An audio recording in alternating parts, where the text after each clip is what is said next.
Today I'm going to teach you about the 2 keys to navigate awkward church discussions with wisdom and tact, just like a pro. And I'm also going to give you one specific step I want you to take right now. Thanks so much for tuning into the YouTube channel. Please like this video, smash that subscribe button, and check out all my videos on Grow a Healthy Church. I remember an awkward conversation that actually changed my marriage. I'm a real geek. I love playing around with computers and phones and tablets, and I love getting into the back end of things and working out how things work. My wife is the exact opposite. She does things to laptops that I think are illegal. I remember one time she lost her mouse on her laptop. She said, "My mouse is gone." I said, "It can't go. It's built in to your laptop, that little pad there that you move the mouse, or you can't lose that." She says, "Yeah, look at this." And sure enough, I got in there on her laptop, moved it around. Mouse, the pointer had completely disappeared, and I had to Google how to find it and found it for her again. And I regularly solved tech problems for her. But over many years, it became a massive tension point in our marriage where I'd be kind of treating her like, "Oh, here we go again." Roll the eyes, more disdain for Diane because she can't work out the tech stuff. So it created a point of tension in our marriage for a number of years. And when I discovered how to have a crucial conversation after I read the Crucial Conversations book, How to Have an Awkward Conversation with Wisdom and Tact, Just Like a Pro, I sat down with Diane following the process I'm going to give you, the 2-step process I'm going to give you today. And it brought a real healing to our marriage. It brought a real strength to our marriage. And it actually gave us a focal point of a means and a way of dealing with that tension. And so these days I'm a lot better in handling that difference of geek know-how between my wife and I. So what are the 2 keys to navigating awkward church discussions and doing it with such a way that it's full of wisdom, it's got tact, and you just feel like you're doing well in it? Well, the number 1 key is learn how to prepare for these conversations. And I think as you go into the conversation, learning how to answer a series of questions before you have the conversation will be crucial to the success or the failure of the conversation. Now, I'm going to give you these questions. No need to write them down.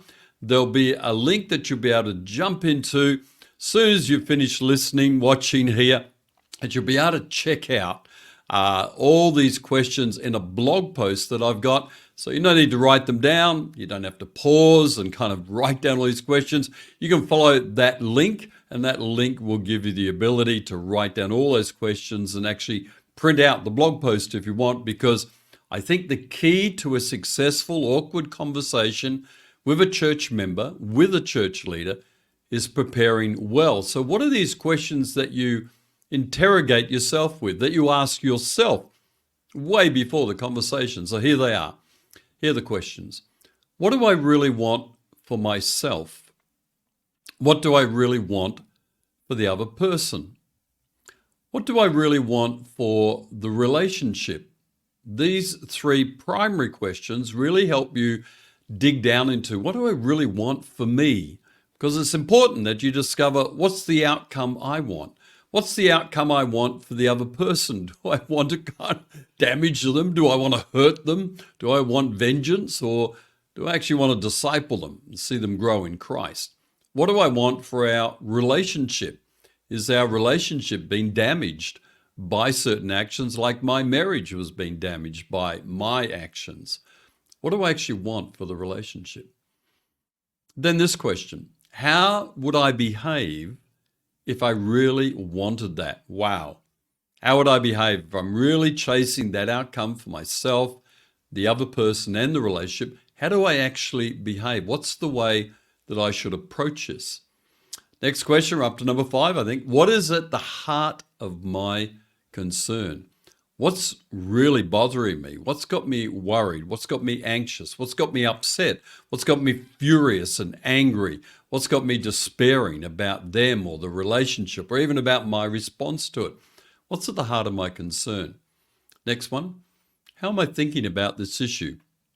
What thoughts are dominating my thinking around this?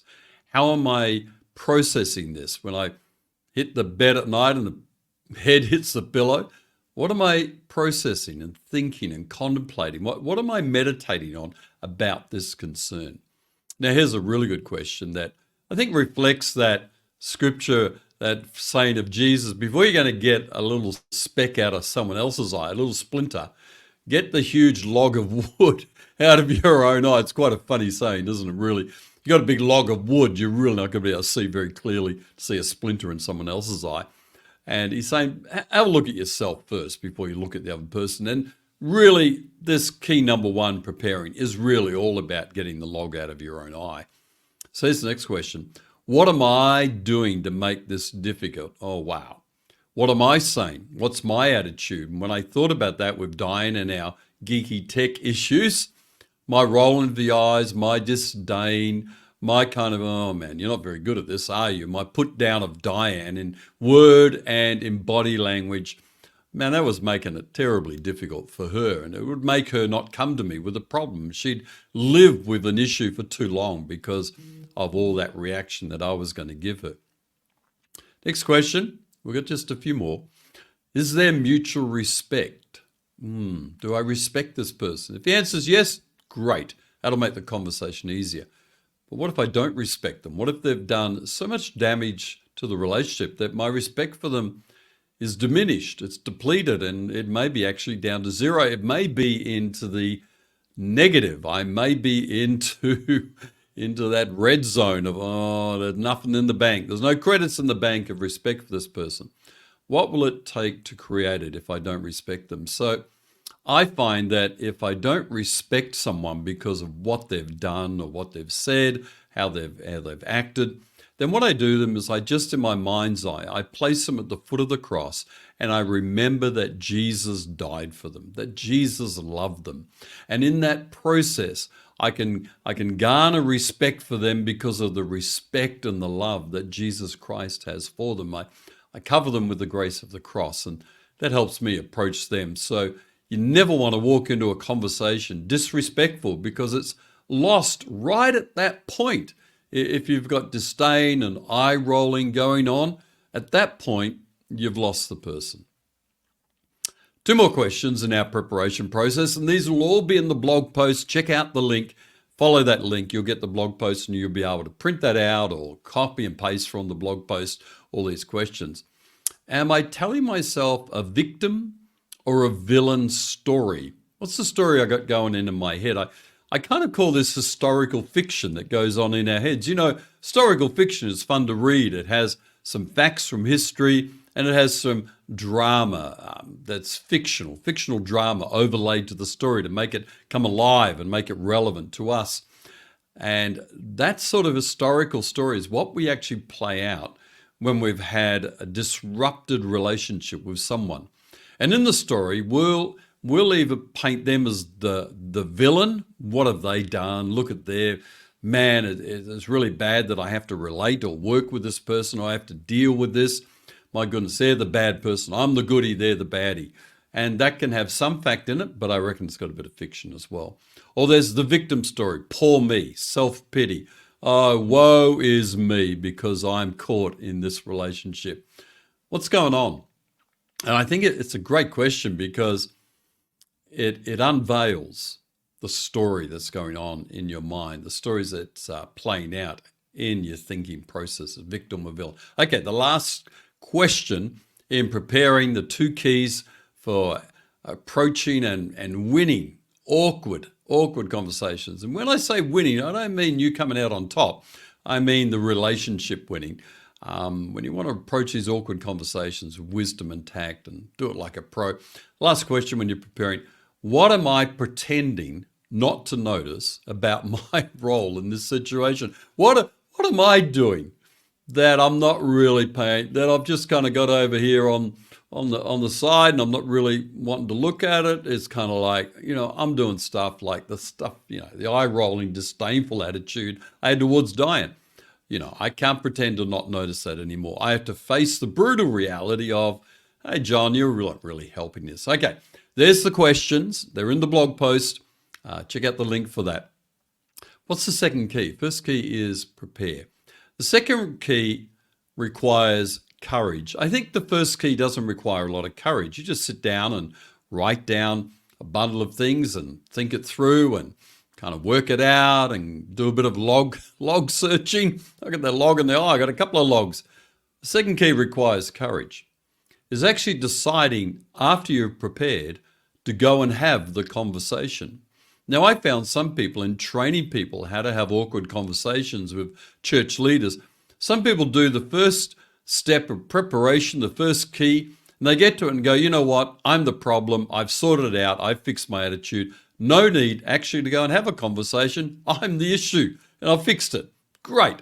But if you have to go and have the conversation, which most of you will go, you know what, I need to sit down with my spouse, my child, my parents, my grandparents, my pastor, my church leader, my board member, my connect leader, my worship leader, whoever it is, I do need to go and have it. So this requires courage, because the second key is that you need to get ready for anything once the conversation starts. So you can do all the prep, which will lower your blood pressure, which will give you a sense of peace and a sense that you know who you are, what the outcome is you want for yourself, the person and the relationship. But trust me, like they say, when you get into the ring for a boxing match, after the first punch, once that's thrown, every plan goes out the window. Once the first shot is fired in a battle, plans are gone, baby. It's all on. And once you start the convo, the conversation will be organic. So a few keys for you as you go into the conversation. Get ready for anything, but a few principles to keep in mind as you go through the conversation. Share your facts and stick to those facts. If you do share a story or how you see things, use hesitant language. Use language that's tentative, like, I am wondering if this is happening that I'm seeing, if you're noticing the same thing. So it's not, you never do this, you always do that. Avoid always, avoid never in these conversations. Then explore their facts. Ask them, how do you see it? What do you think is going on? Get to understand, really listen intently. Lean into that listening posture that, hey, I really want to hear what you think about this. So you're going to ask good questions, open questions that enable the person to talk to you. And I think when you're doing this, prepare for people being defensive. People, if you're going to have an awkward conversation about maybe someone's lack of punctuality, or maybe they've got a body odor problem that you've decided to talk about, very personal stuff. It can be difficult stuff. Prepare for people to be defensive. If you prepare for them to be defensive, you won't be surprised when they are, and most people will be. But you can kind of just let it wash past you, not react to it and go, oh, gee, I didn't think you'd react like that. I thought you'd be totally accepting the fact that I was pointing out that you have an offensive aroma. You don't use deodorant. Oh my goodness. I mean, people are going to be, well, what are you saying? You're getting very personal here. Yeah, but discipleship involves us in being personal with people and having these awkward conversations. Avoid them, I think, at your peril. So you'll need courage. And also, can I say, as you get ready for anything, never assume what someone's motive is. Don't make any assumptions about a motive. Assume that the person is reasonable, decent, and godly. Make that assumption. And then if you find out they're unreasonable, irrational, ungodly, well, you can kind of approach that when you find that out. But make the assumption that this person is trying to do the right thing. Otherwise, you'll assume impure motives. And as soon as you assign a motive to a person, you're on extremely thin ice that will break very quickly, because someone can say, well, that's not my motive at all. Stick with the facts. Leave the motives to God to sort out. So there you go. Now, jump into the link. You'll find it there, the link that will take you to the blog post that is all about how to get an awkward conversation going well. All those questions are there for you. Copy and paste them, print out the blog post, maybe even use this video to train your team in how to have awkward conversations with wisdom and tact, just like a pro.